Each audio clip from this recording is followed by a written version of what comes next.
Shalom saudara sekalian. Salam sejahtera dalam kasih Tuhan kita Yesus Kristus. Kebenaran hari ini 3 Mei berjudul Misi dan Panggilan. Dalam lingkungan aktivitas gereja sering kita mendengar kata pelayanan. Kata ini menjadi lebih populer di kalangan gereja-gereja karismatik ya, dewasa ini ya, atau 45 dasawarsa ini, saudara. Tetapi sayang sekali banyak orang yang tidak memahami dengan benar apa yang dimaksud dengan pelayanan itu. Banyak orang yang mewarisi konsep pelayanan yang belum tentu benar dari para pendahulunya. Pada umumnya yang dimengerti sebagai melayani adalah melakukan pekerjaan gerejani seperti berkhotbah, memimpin puji-pujian, mengajar sekolah minggu, mengorganisir kegiatan pemuda remaja, bermain musik dan aktivitas lain yang ada di lingkungan gereja atau yang sering disebut sebagai kegiatan rohani. Karena konsep tersebut maka banyak orang belajar teknik pelayanan. Ya, berkenaan dengan kegiatan gereja tersebut. Kemudian mereka merasa layak melayani pekerjaan Tuhan atau menjadi pelayan Tuhan. Karena sudah belajar tekniknya. Kalau pelayanan hanya dipahami sebatas itu, maka itu tidak tepat benar. Kegiatan-kegiatan tersebut hanyalah bagian dari sebuah bangunan pelayanan besar dan luas. Sebagai akibat dari pandangan yang salah tersebut, saudara, banyak orang berpikir bahwa kegiatan yang tidak bersangkut paut dengan program kegiatan gereja bukanlah pelayanan. Ini, sebagai akibatnya pula terdapat beberapa sikap yang salah dalam lingkungan gereja. Sikap itu antara lain, hanya orang yang disahkan oleh sinode sebagai pejabat gereja yang dapat diakui sebagai pelayan Tuhan dan melayani pekerjaannya. Seperti pendeta, pendeta muda, pendeta pembantu, majelis. Ya. Dengan konsep ini banyak orang Kristen yang tidak mengenal identitas dan statusnya di hadapan Tuhan yang menebusnya. Yaitu identitas dan statusnya sebagai pelayan Tuhan. Seharusnya setiap orang yang telah ditebus oleh darah Yesus menyadari bahwa mereka bukan lagi milik mereka sendiri. Bahwa mereka yang telah ditebus itu dimerdekakan dari perbudakan sebagai hamba dosa dan sekarang menjadi pelayan Tuhan.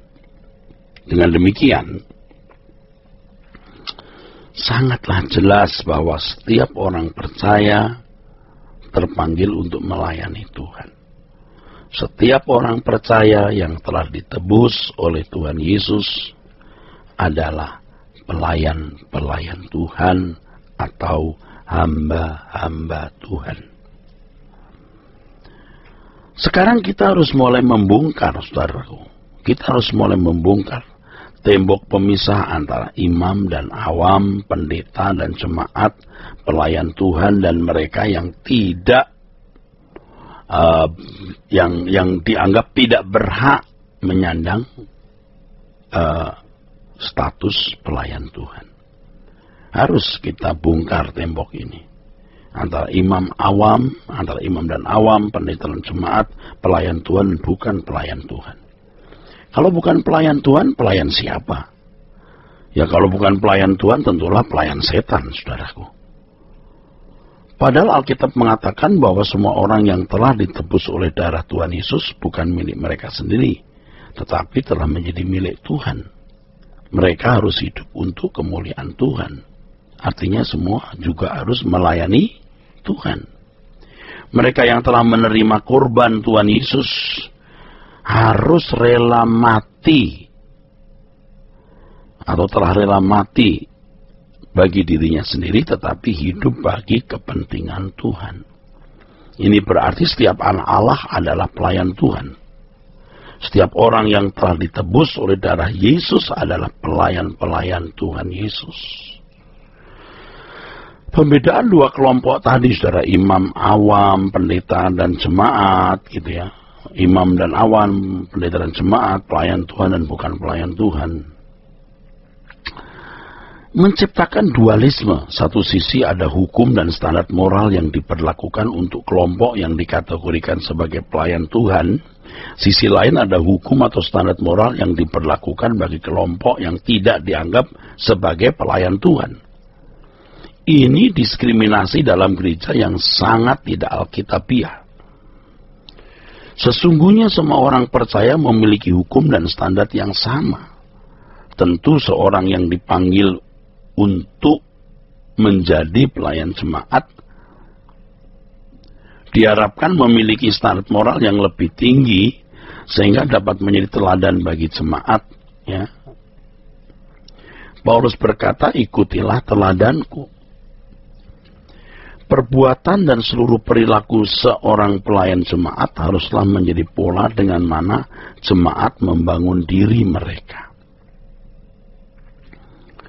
Ya, jadi seorang yang dipanggil untuk menjadi pelayan jemaat, itu harus memiliki standar moral yang lebih tinggi sehingga dapat menjadi teladan bagi jemaat. Seperti Paulus bisa berkata, ikutilah teladanku.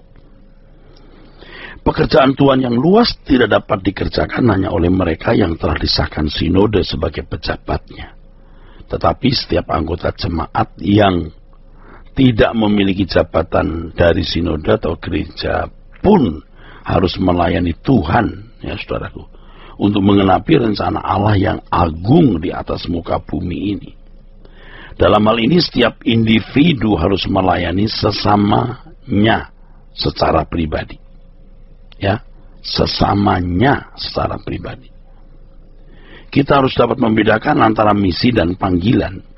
Jika kata misi diganti dengan kata pelayanan, maka kita harus bisa membedakan antara pelayanan dan panggilan. Setiap orang harus hidup dalam misi Bapa atau setiap orang harus ada dalam pelayanan pekerjaan Tuhan. Adapun respon kita terhadap tanggung jawab hidup adalah melalui panggilan masing-masing di tempat di mana kita harus berada. Respon terhadap panggilan untuk ada dalam misi Bapa atau pelayanan itu adalah di tempat di mana kita melakukan pekerjaan kita. Jadi salahlah kalau orang berkata saya tidak dapat melayani. Loh, semua orang juga harus melayani, saudara. Semua orang juga harus ada dalam misi Allah. Hanya panggilan atas masing-masing individu itu yang berbeda. Supir taksi pun juga merupakan panggilan. Ya, saudara. Pejabat pemerintah, ya, pegawai swasta, ibu rumah tangga pun juga panggilan. Disitulah ia melayani atau ada dalam misi Bapa. Jadi kalau misi atau pelayanan ini, ya, merupakan tanggung jawab setiap individu, dan bagaimana memenuhi tanggung jawab itu masing-masing memiliki tempat yang berbeda. Semua orang harus melayani Tuhan. Tidak melayani berarti tidak bertanggung jawab dalam hidup ini. Tidak melayani padahal memiliki kesempatan berarti memberontak kepada Tuhan. Dan setiap pemberontak pasti tidak dikenal oleh Allah. Pasti binasa. Adapun panggilan sesungguhnya menunjuk kepada fungsi kita dalam misi Bapa atau fungsi kita dalam pelayanan tersebut. Sebab tidak semua orang memiliki fungsi yang sama. Kiranya kebenaran ini memberkati kita sekalian. Sola Gracia. Sahabat Suara Kebenaran, baru saja kita mendengarkan Truth Daily Enlightenment yang dipaparkan oleh Pendeta Dr. Erastus Sabdono. Jika saudara rindu memiliki CD khotbah, MP3 Renungan Truth, dan CD album lagu produksi Sola Gracia Record, Saudara dapat menghubungi nomor telepon 021 6386 0953 di hari dan jam kerja. Terima kasih, Tuhan Yesus memberkati. Sola Gracia.